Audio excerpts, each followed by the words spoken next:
네, 반갑습니다, 여러분. 오늘 올해 마지막 주가 되겠네요. 2023년 5월 마지막 주일. 주님의 이름으로 여러분을 축복합니다. 마태복음 18장 21절부터 35절까지 18장 마지막 부분이 되겠습니다. 같이 읽겠습니다. 시작.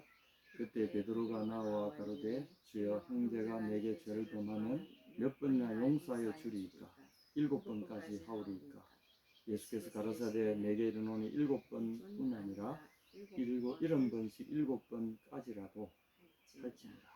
이러므로 천국은 그 종들과 회개하려 하던 어떤 임금과 같으니 회개할 때 1만 달란트 빚진 자 하나를 데려오매 갚을 것이 없는지라. 주인이 명하여 그 몸과 처와 자식들과 모든 소유를 다 팔아 갚게 하라 한데 그 종이 엎드려 절하며 가로되 내게 참으소서 다 갚으리이다 하거늘 그의 종이 주인이 불쌍히 여겨 놓아보내며 그 빚을 탕감하여 주었더니 즉 나가서 제게 100다이너라는 빚진 동관 하나를 만나 붙들어 목을 잡고 가로되 빚을 갚으라 하네.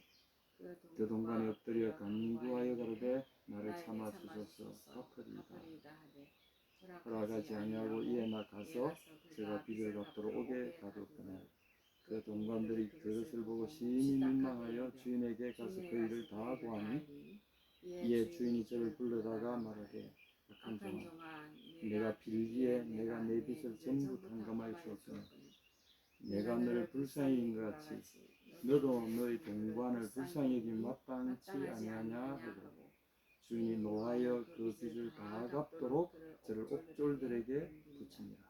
너희가 각각 중심으로 형제를 용서하지 아니하면 내 천부께서도 너에게 이와 같이 하시리라.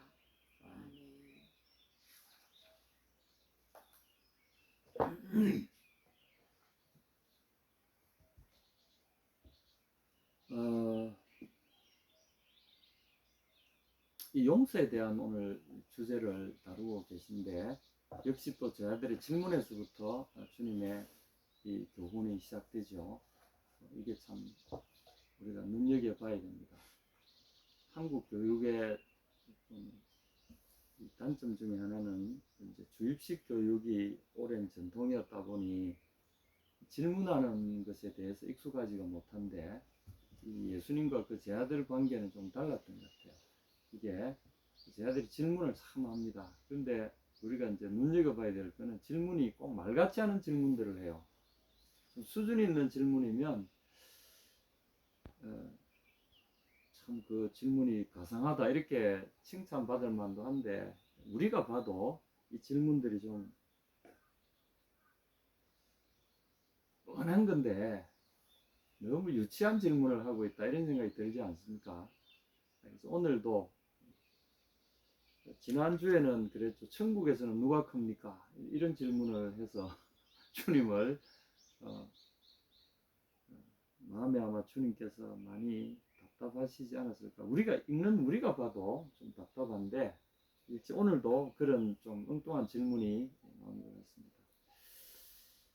베드로가 그 대표로 나와서 질문하죠. 주여, 형제가 나에게 죄를 지으면 몇 번이나 용서해 줘야 됩니까? 7번까지 해야 됩니까? 이렇게 했어요. 여기 이제 특별히 7번 해야 된다는 말은 율법에 정한 그죠. 대제사장이 죄를 범했을 때 그 소의 피를 수소의 피를 가지고 그 사람에게 대해서 7번 뿌리고 또 하나님의 그 제단 앞에 또 지성소를 가로막고 있는 그 성막 앞에 또 이렇게 뿌려야 됩니다. 7번 뿌려요. 7번 뿌린다는 것은 이제 7번의 숫자가 의미하는 바 하나님을 향해서 어떤 완전수라고 그러죠. 철저한 용서를 의미하는 거죠. 철저한 대속과 대가가 철저하게 지불됐다는 어떤 상징성을 갖습니다. 그러니까 7번이란 말은 속죄하는 제도에 굉장히 중요한 철저하게 빚을 갖고 철저하게 용서해 주신다. 이런 개념이 여기 있다고 보여집니다. 7번. 그러니까 7번까지는, 그러니까 유대인들도 7번까지는 봐준다. 이렇게 그 7번이란 어떤 상징성이 갖는 의미를 파악하지 않고 유대인들은 이 계산에 밝잖아요. 그러니까 숫자에 아주 강한 것 같아요. 그러니까 7번까지는 봐주되 그 이상은 못 봐준다. 이렇게 되는 거죠. 그럼 베드로의 이 질문이 갖는 이 베드로의 생각의 틀은 뭐죠? 유대인들이 가르쳐 준 그 어떤 관습의 틀에 그대로 가로막혀 있는 거죠. 7번이라는 숫자에 딱 가로막혀 있는 거죠. 근데 우리는 어떻습니까? 누가 내한테 잘못을 크게 했다. 그러면 우리 자식들이라 할지라도, 이건 뭐 우리 형제 중에 그랬는데, 이건 피를 나눈 형제가 아니라 우리 이웃, 같은 이스라엘 사람들, 같은 동네 친구들, 뭐 그 정도겠죠. 이스라엘 사람들 중에서, 우리 같이 살아가는 사람들 중에서 그런 의미겠죠. 근데 예수님의 대답은 아주 놀랍습니다. 이 7번까지입니까? 이 말은 다른 율법학자들이나 일반 유대인들이 일반적으로 가르치는 내용이 그렇다 이거죠. 베드로는 그 정도 알고 있어요.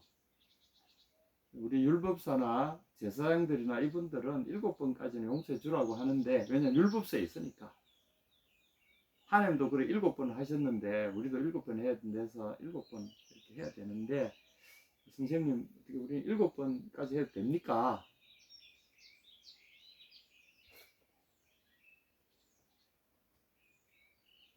근데 예수님의 대답이 좀 놀랍죠. 예수께서 가라사대 내게 이르노니 7번뿐 아니라 70번씩 7번이라도 할지니라. 이렇게 됐습니다. 이제 원어에는 이라도가 아니고 까지도 이렇게 헤오스라는 단어를 쓰고 있습니다. 7번까지만이 아니라 7번까지 하는 대신에 그거 말고 헤오스, 헵도메 콘타키스 헵타, 이렇게 됐습니다. 헵도메 콘타키스는 이름 70번, 70th, 70번째, 70번 이렇게 되고요. 그리고 헵타는 7입니다. 7 헵타. 그러니까 70번을 7번 하기까지 해라 이런 거죠. 그럼 이거는 무슨 의미입니까? 그러면 숫자로 계산하면은 70 곱하기 7 하면은 490번이죠. 그러면 이제 요 말을 그대로 숫자 좋아하시는 분들은 이런 해석할 수 있겠죠. 베드로가 7번까지는 용서해 줘도 되겠습니까? 그러니까 예수님은 무슨 소리야?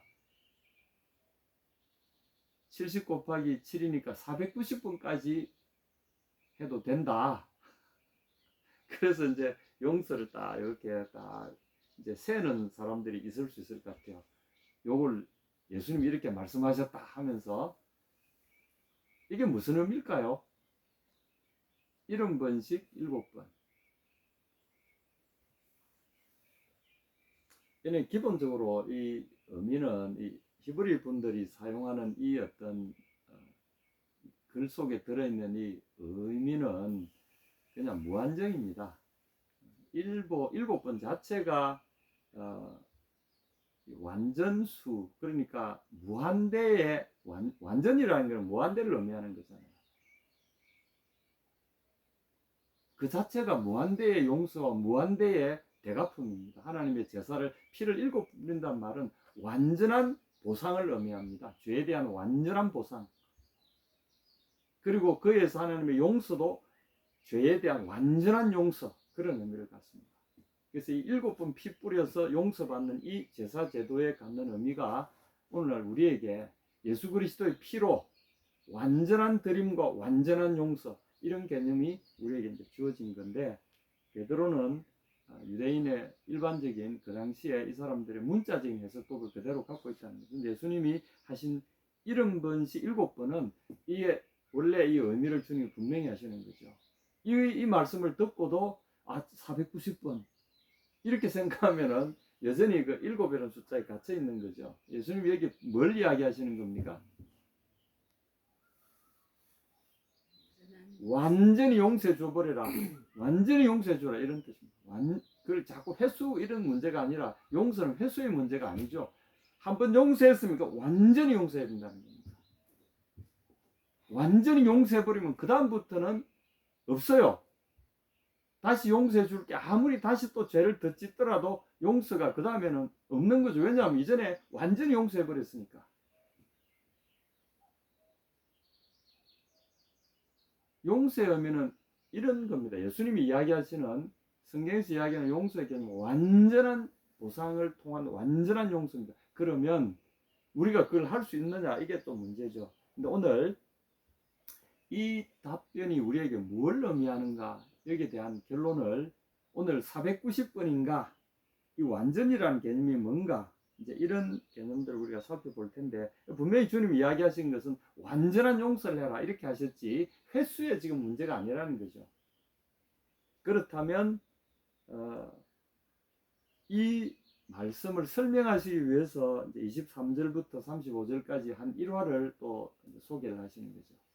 1화 속에서 놀라운 진리들이 발견이 되는데, 우리가 이제 이 1화를 쭉 성경을 읽습니다. 읽으면 그 이야기 다 아는데 목사님 설교하실 필요 없어요. 저 다 읽어보면 다 알아요. 뭐 뻔한 소리를 또 하십니까? 이렇게 할 수 있어요.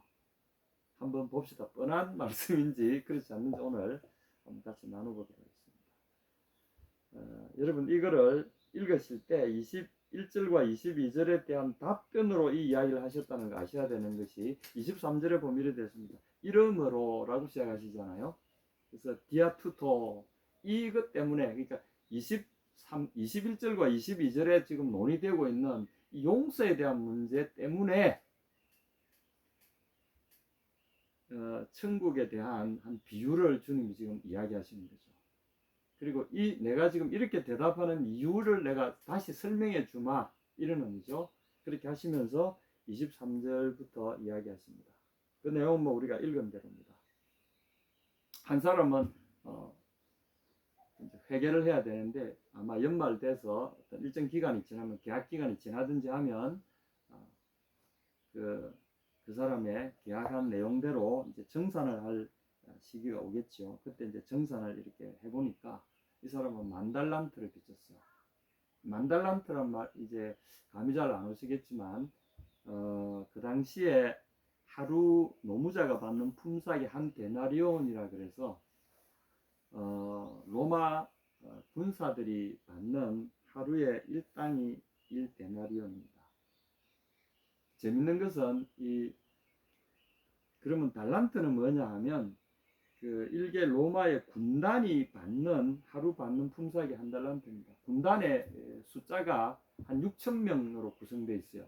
로마 군단, 레기온이라고 불리는 로마 군단이 6,000명의 군단, 우리로 말하면 일개 사단, 요즘에 뭐 그렇게 불릴 수 있겠죠. 일개 군단 6,000명이 하루 받는 월급이 1달란트입니다. 그러면 10,000달란트 같으면 이런 6,000명이 10,000일에 걸쳐서, 만일에 그렇죠. 만을 365로 나누면 어떻게 될까요?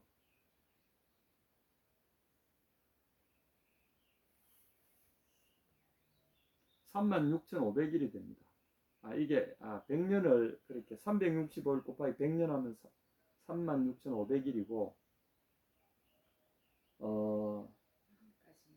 예, 1만 달란트니까, 그러니까 10,000일이죠, 그죠? 어마어마한 숫자입니다. 이거는 이 숫자가 가진 의미도 뭘까요? 그럼 이 6,000명이 그러면 데나리온으로 환산해 보면 6천만 데나리온입니다. 6천만 데나리온. 내가 이거 재미삼아서 6천만 데나리온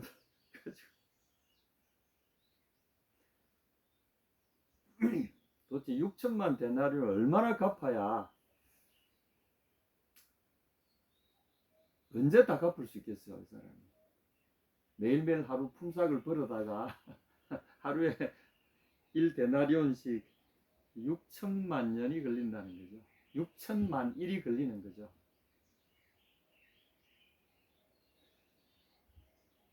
매일매일 한 데나리온씩 갚아가는 6천만 데나리온을 365일로 나누면 16만 4,384년이 걸립니다.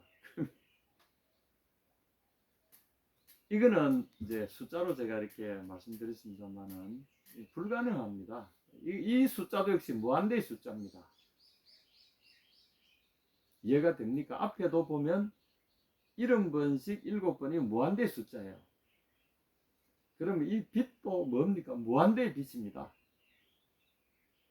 이거는 근본적으로 우리가 갚을 수 없는 것들이에요. 용서 이것도 우리가 할 수 있는 게 아니에요. 빚도 우리가 다 갚을 수 있는 게 아니에요. 뭘 의미하는 거죠? 그리고 이제 이 사람이 용서받은 것은 10,000달란트, 6천만 데나리온, 16만 4,384년에 해당되는 임금을 갚아내야 되는 이 불가능의 숫자가 이 사람에게 주어진 거죠. 도대체 이 사람이 채무를 그만큼 많이 진 이유에 대해서는 뭐 차치하고라도 이 어마어마한 숫자 아닙니까? 불가능의 숫자를 우리에게, 채무를 우리에게 갖고 있다는 거죠. 그런데 이 사람이 나중에 보면 자기 친구 종들 중에 자기한테 100달란트 개인적으로 진 친구, 그러면 6천만 데나리온과 100데나리온을 비교해 보시면 이게 비교가 됩니까? 이건 우리에게 뭘 이야기하는 거죠? 오늘날 우리가 우리 친구들에게 빚졌다고 하는 이 두 사람을 비교해 놓고 보면 이 빚을 많이 진 이 사람의 행태가 우리의 지금 행태와 똑같다는 거죠. 그렇지 않습니까? 내가 진 빚의 그 크기를 망각한 채 아주 사소한 빚, 나에게 진 그 빚, 그거를 가지고 아주 그냥 침소봉대한다는 거예요. 너무 심각하게 생각하고 그걸 끝까지 내가, 그러면서 베드로가 나에게 형제가 잘못하면 7번까지 용서해주는 이 말은 100데나리온까지는 뭐 이렇게 용서해줘야 됩니까? 이런 거나 똑같다는 거죠. 베드로가 와가지고 선생님, 형제가 잘못하면 내가 내한테 빚을 졌는데 100데나리온까지만 내가 참아줘야 됩니까? 이렇게 물은 거랑 똑같은 거죠. 그러니까 예수님의 대답이 무슨 소리냐? 1만 달란트 되기까지, 아니 그게 아니라 너는, 베드로 너는 이걸 알아야 된다. 너야말로 헤아릴 수 없이 많은 빚을 진 사람인 주제에 네가 네 형제에게 그 꼴랑 그 100데나리온을 가지고 갚아라 말아 할 권리가 너에게는 없다. 다시 말해서 이거 뭐죠? 70번씩 7번씩 갚아라, 용서해라, 이 말은 너에게는 근본적으로 용서하고 말고 할 권리 자체가 너에게는 없다, 이런 뜻입니다. 이 비유의 의미가 그렇습니다. 이 비유를 빚진 한 사람을 베드로에 대입하면은 주님의 대답이 바로 이런 거죠. 여기 보면 천국은 이와 같다, 이렇게 비유하잖아요. 천국은 이 한 임금과 같다. 그리고 그 속에 나오는 천국의 법률에 의하면 이렇다, 이런 뜻입니다. 용서에 관한 한 천국의 법률과 기준에 의하면 그 백성들에게서 용서의 권한은 그들에게 없다. 누구에게 있습니까? 오직 그 왕에게만 있다. 용서는 우리의 것이 아니라는 거죠.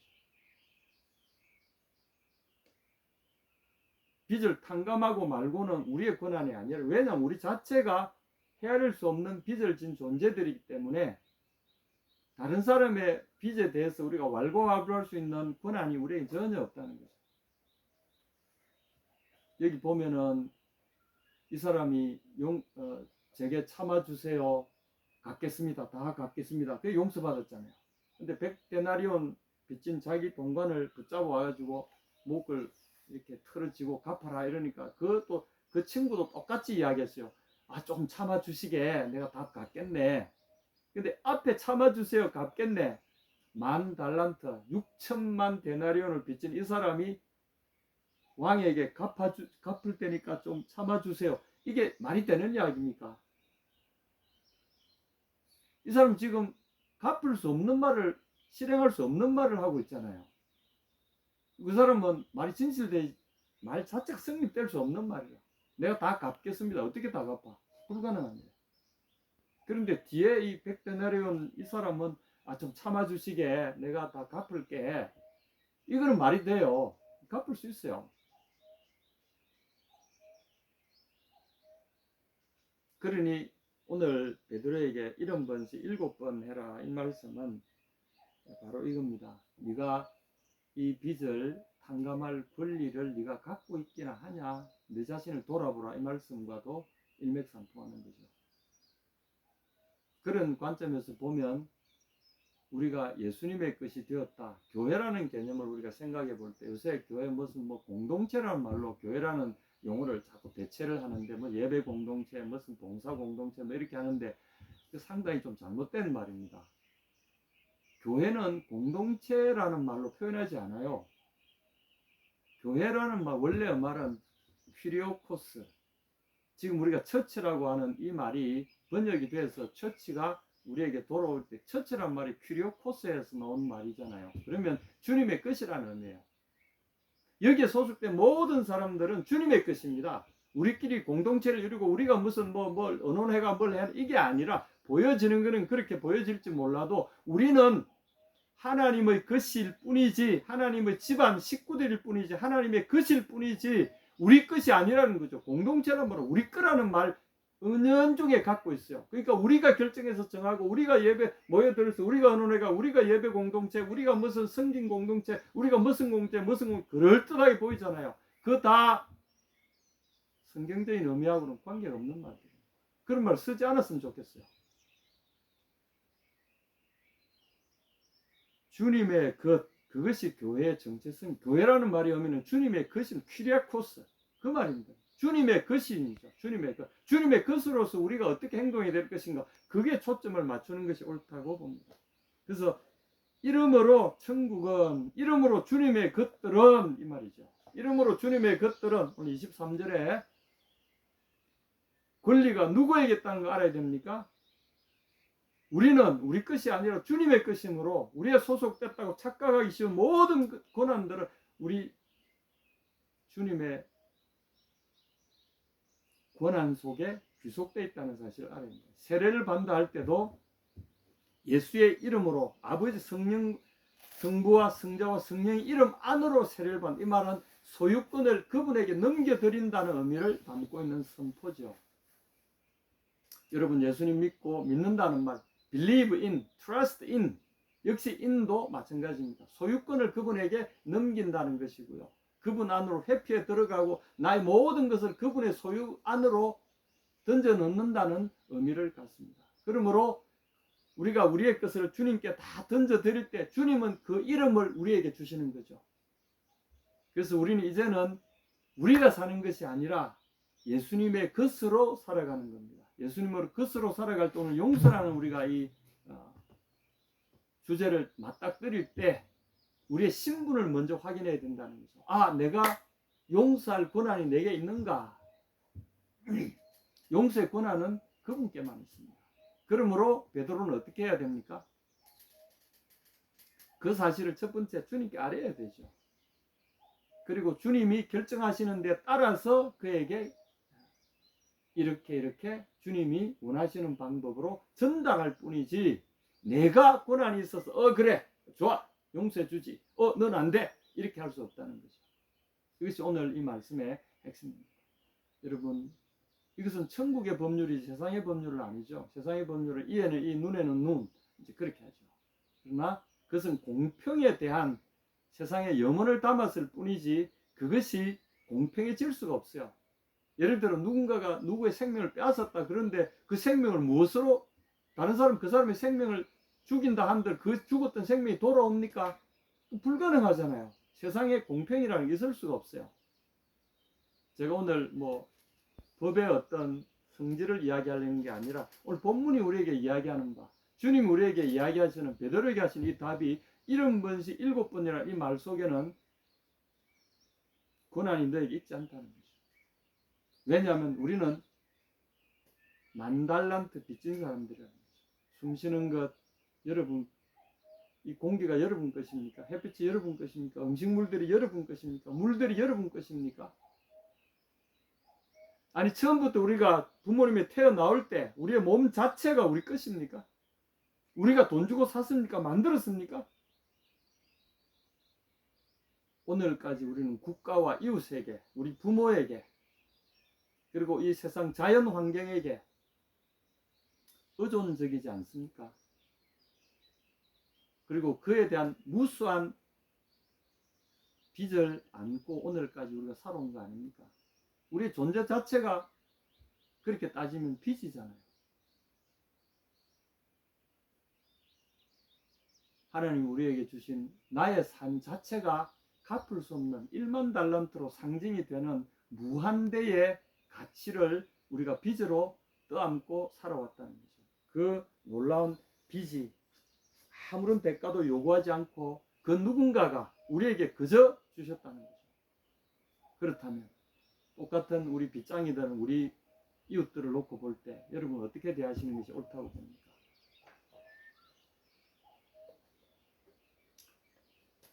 우리의 고난이었고요. 70번씩 7번이나. 그리고 그 주님의 용서라는 개념, 한번 용서하면 완전한 용서, 완전히 내려놓는 것, 완전히 내 손에서 떠나보내는 것, 그것이야말로 용서의 정신이고, 주님이 하신 용서를 우리는 받아서 배울 뿐이지 용서의 주체가 첫째 우리가 아니고, 그리고 주님이 주시는 그 용서의 특징은 완전히